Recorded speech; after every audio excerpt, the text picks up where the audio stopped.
Au nom d'Allah, le tout miséricordieux, le très miséricordieux.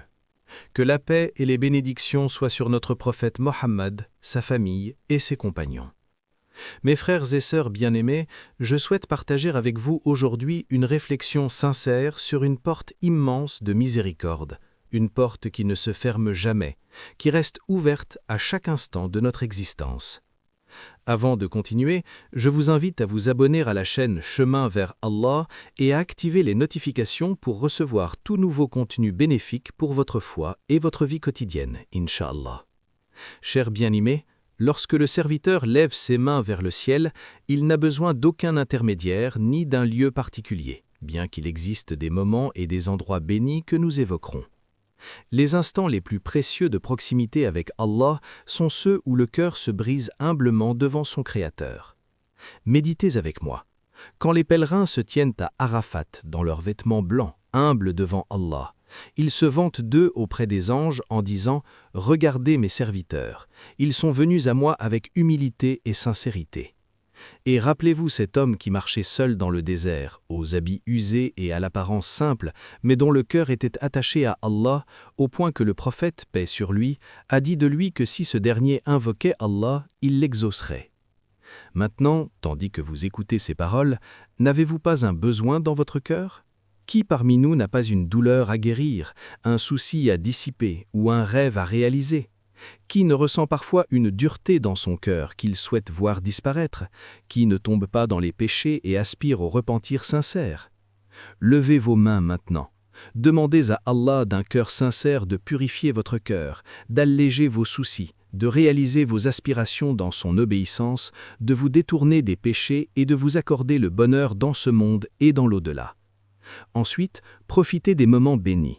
Recherchez l'heure de la pluie et le temps entre l'appel à la prière et son accomplissement, car c'est un moment d'exaucement formidable. Multipliez les invocations dans votre prosternation, car vous êtes au plus proche de votre Seigneur. Réveillez-vous dans le dernier tiers de la nuit, quand Allah descend d'une manière qui scie à sa majesté et demande « Y a-t-il quelqu'un qui demande pour que je lui donne ? Y a-t-il un repentant pour que j'accepte son repentir ? Y a-t-il quelqu'un qui demande pardon pour que je lui pardonne ?» Invoquez après les bonnes actions, après avoir honoré vos parents, après avoir maintenu les liens familiaux, après la prière, après l'aumône. Recherchez les lieux bénis comme les 2 mosquées sacrées et les mosquées en général, ainsi que les endroits où se réunissent les pieux. Mais souvenez-vous toujours que le lieu et le moment les plus précieux sont lorsque votre cœur se brise devant Allah. Vers qui nous réfugier si ce n'est vers lui? Sur qui compter si ce n'est sur lui? À qui demander si ce n'est à lui? L'invocation est votre véritable arme dans cette vie. Si vous l'abandonnez, vos ennemis vous vaincront, le diable, l'ego et les passions. Si vous vous y accrochez, vous gagnerez ce monde et l'au-delà.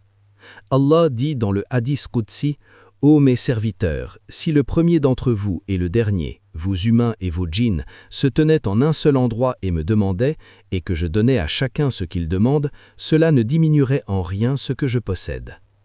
La main d'Allah est pleine, ses dons ne la diminuent ni jour ni nuit. Allah est-il incapable de dissiper votre souci?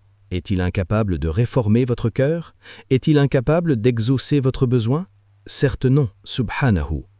Ayez une bonne opinion d'Allah, car il est tel que son serviteur l'imagine. Chaque fois que vos affaires deviennent difficiles dans vos études, votre travail ou votre foyer, levez vos mains vers lui. Seul Allah peut réformer votre cœur. Seul lui peut dissiper votre angoisse. Subhanahu. Nous demandons à Allah d'accepter nos invocations et de faire de nous des serviteurs reconnaissants. Que la paix et les bénédictions soient sur notre prophète Mohammed, sa famille et tous ses compagnons.